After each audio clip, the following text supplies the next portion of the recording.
বিধায়ক দীপায়ন চক্রবর্তীর আকস্মিক PM3 সুভাষনগর প্রাইমারি স্কুল পরিদর্শন, পরিকাঠামো উন্নয়নের প্রতিশ্রুতি। বিধায়ক দীপায়ন চক্রবর্তী আকস্মিকভাবে PM3 সুভাষনগর প্রাইমারি স্কুল পরিদর্শন করেন। স্কুলের পরিকাঠামো, ছাত্র শিক্ষকদের সঙ্গে আলোচনা করে পরিচালনা কমিটি ও শিক্ষকদের প্রশংসা জানান। মিড ডে মিল গ্রহণ করে আগামী দিনগুলোতে স্কুল উন্নয়নের আশ্বাস দেন। উপস্থিত ছিলেন প্রধান শিক্ষিকা প্রিয়া চন্দ। নমস্কার। আজকে আমার একটা সাডেন ভিজিট ছিল PM3 সুভাষনগর এলপি স্কুলে।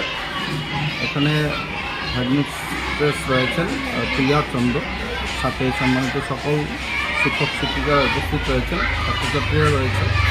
আমি এসে সকলের সাথে ইন্টারাকশন করেছি, স্টুডেন্টদের সাথে, টিচার্সদের সাথেও কথা বলেছি, সমস্যাগুলো জানার চেষ্টা করেছি।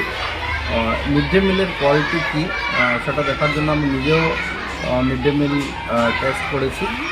সার্বিকভাবে এই স্কুলের সকল শিক্ষক শিক্ষিকাকে আমি আন্তরিক ধন্যবাদ জ্ঞাপন করতে চাই যে সুন্দর করে যতটুকু যত্ন করে পরিষ্কার করে স্কুলকে রাখার ওনারা চেষ্টা করেছেন। টয়লেটের অবস্থাও ভালো রয়েছে। এত কম টাকার মধ্যে তারা যেভাবে ম্যানেজমেন্ট করছেন সেটা আমি আন্তরিকভাবে তাদেরকে ধন্যবাদ জ্ঞাপন করছি।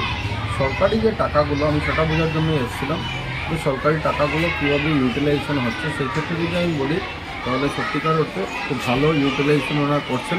স্কুলের চেহারা সুন্দর আছে। আগামীতে এই স্কুলকে আমরা আসাম সরকারের মাননীয় মুখ্যমন্ত্রীর নেতৃত্বে যাতে একটা বড় করে বিল্ডিং যাতে আমরা বানাতে পারি, যেভাবে মাননীয় মুখ্যমন্ত্রী আজকের দিনে অনেক স্কুলকে তার ইনফ্রাস্ট্রাকচার ডেভেলপমেন্ট করাচ্ছেন, সেই উদ্যোগ আমি নেব। আমি প্রত্যেক ছাত্রছাত্রীর উজ্জ্বল ভবিষ্যৎ কামনা করছি। সাথে সাথে